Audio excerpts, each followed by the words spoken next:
Did you know that the 2021 Mortal Kombat movie doesn't actually include the Mortal Kombat tournament?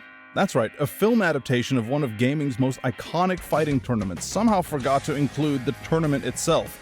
It's like making a Super Bowl movie without showing the big game, or adapting Romeo and Juliet without the star-crossed lovers ever meeting. This baffling decision is just the tip of the iceberg in a story of how Hollywood managed to mishandle one of gaming's most beloved franchises. From rushed character development to convoluted new mythology, Mortal Kombat 2021's journey from highly anticipated reboot to missed opportunity reveals something crucial about video game adaptations. Sometimes the worst failures come from trying to fix what isn't broken. But before we dive into the fatal flaws that killed this film's potential, a real quick ask that if you're new to the channel or haven't subscribed yet, please take a second to hit that subscribe button now. It's one small click for you, but a huge deal for us. Thanks. Now, let's perform a fatality on what really went wrong with Mortal Kombat. Reason number 1, the missing tournament, fatal flaws. The most baffling decision in Mortal Kombat 2021 isn't just that it lacks a tournament, it's that it actively avoids one. Writer Greg Russo chose to focus on why Shang Tsung wants to prevent the tournament from even happening, creating a plot that feels like watching a chess match where all the pieces refuse to reach the board. This fundamentally misunderstands what makes Mortal Kombat compelling. The tournament structure in the games isn't just some backdrop, it's the perfect framework for character development, rising tension, and meaningful combat. Each fight in the tournament carries weight because there are clear stakes. Lose, and Earth comes one step closer to doom. Without this structure, the film's fights become random encounters, lacking any actual significance. Even more frustrating is how the film teases the tournament throughout its runtime. Characters constantly reference it, train for it, and fear it, yet audiences never get to see it. It's as if Rocky spent 2 hours preparing for his fight with Apollo Creed only to have the movie end before they step into the ring. Reason number 2, the Arcana curse, overcomplicating things. In what might be the most unnecessary addition to the Mortal Kombat mythology, the film introduces Arcana, a mystical inner power that fighters must unlock to access their abilities. This addition creates more problems than it solves, fundamentally changing how powers work in the Mortal Kombat universe. In the games, each fighter's powers had unique origins that added to their character. Sub-Zero's ice abilities came from the Lin Kuei training, Jax's arms were military technology, Sonya Blade was simply an elite special forces operator. These diverse power sources made the world feel rich and complex. The film's Arcana system reduces all of this to a single generic explanation. The worst part is how the system creates artificial drama. We watch characters struggle to unlock powers they should already have, leading to contrived situations like Jax suddenly growing new metal arms because he needed to lift something heavy, or Cole developing armor powers because his family was in danger. The Arcana system turns Mortal Kombat's diverse cast into X-Men rejects, all drawing from the same mystical power source instead of their unique backgrounds. Reason number 3, Cole Young, the unnecessary chosen one. Hollywood's obsession with creating new protagonists for established properties reaches its breaking point with Cole Young. Despite having a roster of beloved characters to choose from, the film centers on a brand new character whose story hits every tired, chosen one cliché in the book. Cole's story is painfully generic. A washed-up MMA fighter discovers he's part of an ancient bloodline, has a special marking, and must protect his family while unlocking his hidden potential. We've seen this story a number of times before, and Mortal Kombat doesn't add anything new to it. What's worse is that Cole's presence actively diminishes the screen time and development of fan-favorite characters. Consider what we lost to make room for Cole's story. Scorpion, one of gaming's most iconic characters, appears in only 2 scenes. Liu Kang and Kung Lao, central figures in the game's mythology, are reduced to training montage coordinators. Even Sub-Zero, despite Joe Taslim's excellent performance, becomes a one-dimensional pursuer rather than the complex warrior fans know him to be. Reason number 4, fight cinematography, battling the camera. For a franchise built on spectacular combat, Mortal Kombat 2021 somehow manages to make its fights less visible than those in the 1995 film. The movie's approach to filming action sequences seems designed to hide the choreography rather than showcase it. The film's cast includes genuine martial arts talent. Joe Taslim from The Raid, Louis Tan, and Max Huang are all accomplished fighters, yet their abilities are buried under an avalanche of quick cuts, shaky cam, and poor lighting choices. A single fight scene can contain upward of 50 cuts in less than a minute. making it nearly impossible to follow the action.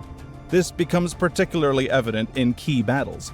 The fight between Liu Kang and Cabal, which should be a highlight, becomes a blur of special effects and rapid cuts.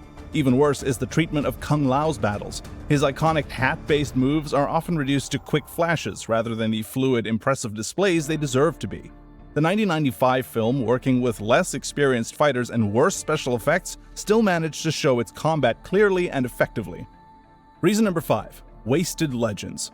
Disrespecting the icons. The mishandling of Mortal Kombat's legendary characters goes beyond just limiting screen time. It fundamentally misunderstands what makes them compelling.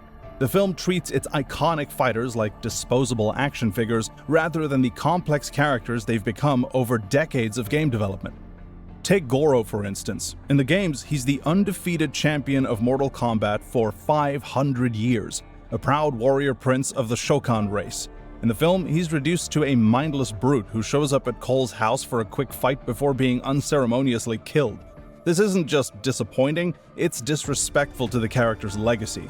The treatment of Mileena is equally problematic. Her complex backstory as Kitana's clone and the tragic figure of Shang Tsung's creation is completely ignored. Instead, she becomes a generic villain with sharp teeth who barely gets any dialogue. Even Shang Tsung himself, so memorably portrayed by Kari Hiroyuki Togawa in the 1995 film, is reduced to standing around making vague threats about stealing souls. Reason number 6. Broken rules. Nothing kills tension in a story faster than establishing rules only to break them whenever it's convenient. Mortal Kombat 2021 turns this problem up to 11 with its handling of Raiden's powers and the tournament rules. Throughout the film, Raiden insists he can't directly intervene in the conflict due to rules set by the Elder Gods. This limitation could create interesting drama, except the film immediately undermines it by having Raiden break his own rules whenever the plot demands it. He can't help in battles, but he can teleport fighters across the globe. He can't prevent deaths, but he can create magical barriers.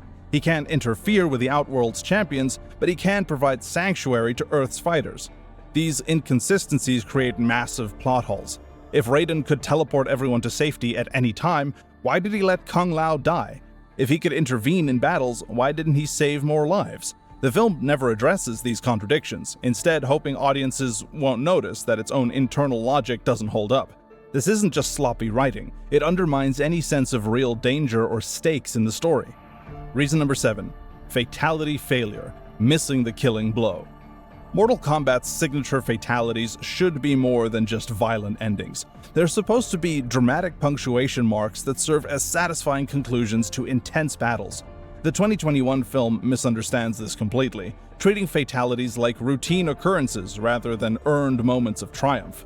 In the games, fatalities work because they come after hard-fought battles.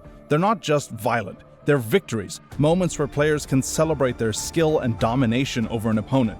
The film strips this context, turning fatalities into standard action movie kills that just happen to be more graphic. Take Kung Lao's hat fatality on Nitara. While visually impressive, it lacks impact because we have no investment in either character or their conflict. Compare this to the games, where a fatality feels earned after a challenging fight.